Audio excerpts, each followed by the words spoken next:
우리나라의 수출이 완전히 되살아나며 경제 회복의 원동력이 되고 있습니다. 팬데믹으로 인한 수출 감소 때문에 여전히 경제 회복이 더딘 나라와 크게 비교가 될 수밖에 없는 상황입니다. 세계 경제가 불균등하게 회복이 되고 있는 상황에서 한국 경제는 긍정적인 움직임을 이어가고 있는데요. 지난해 5월 우리나라의 수출액은 2019년에 대비해 마이너스 25.1%라는 역대급 감소세를 기록했습니다. 그리고 지난 4월 16.5%의 증가세를 기록하며 제대로 회복을 하는 듯 했는데요. 더 깜짝 놀랄만한 수출입 동향 속보치가 발표되었습니다. 이번 달 1일부터 10일까지 수출이 전년 동기 대비 81.2%나 증가하는 실적을 기록한 것입니다. 올해 1월부터 4월까지 누적 수출액은 역대 최고치를 경신했는데요. 이러한 모멘텀이 5월에도 이어지는 모습입니다. 심지어 올해 수출량은 지속적으로 확대될 전망입니다. 이에 따라 한국 경제를 세계 경제의 풍향계로 표현한 외신들의 보도를 증명한 자랑스러운 상황이 펼쳐지게 되었습니다. 4월 말 포브스는 한국의 경제 위기 극복 능력을 매우 높이 평가했습니다. 포브스는 한국이 1998년 금융위기에서 가장 먼저 회복하는 모습을 보여 모두를 놀라게 했다고 설명하며 이번엔 한국이 코로나 이전의 성장 수준으로 돌아가기 위해 움직이고 있다고 보도했습니다.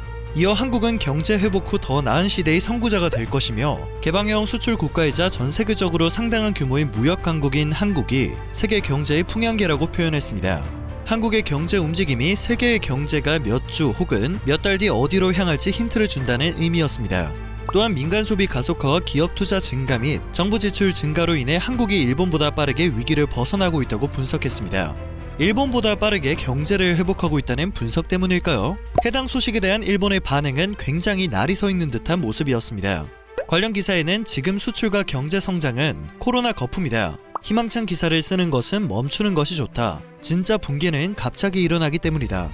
이상한 현상이다. 혹시 수치를 속이고 있지 않냐? 세계 투자자들이 어떻게 보고 있을지 모르겠지만 한국에 돈을 내는 것은 위험이 크다고 생각해야 한다. 약속을 지키지 않는 것을 정당화하는 나라이기 때문이다. 와 같은 부정적인 의견들이 줄을 잇고 있었습니다. 한국이 일본보다 빠르게 경제 회복을 하고 있다는 사실을 납득하지 못해 나오는 반응이 아닐까 생각됩니다. 그들의 반응과는 달리 한국의 경제는 세계 경제의 회복 흐름을 명확히 가리키며 수출은 우리나라 경제의 빠르고 강한 반등을 견인하고 있습니다. 블룸버그는 한국의 상황을 세계 경제 회복의 흐름을 파악하는 요소로 활용하고 있습니다. 블룸버그는 세계 경기 흐름을 판단하는 12가지 글로벌 핵심 경제지에 미국의 소비자 지출과 중국 제조업 PMI 외에도 한국의 수출 지수를 포함하고 있습니다. 또한 전문가들은 한국 수출 통계는 빠른 속보성과 높은 정확도를 자랑해 세계 경제의 동향을 판단하는 기준이 되기에 적합하다고 설명합니다.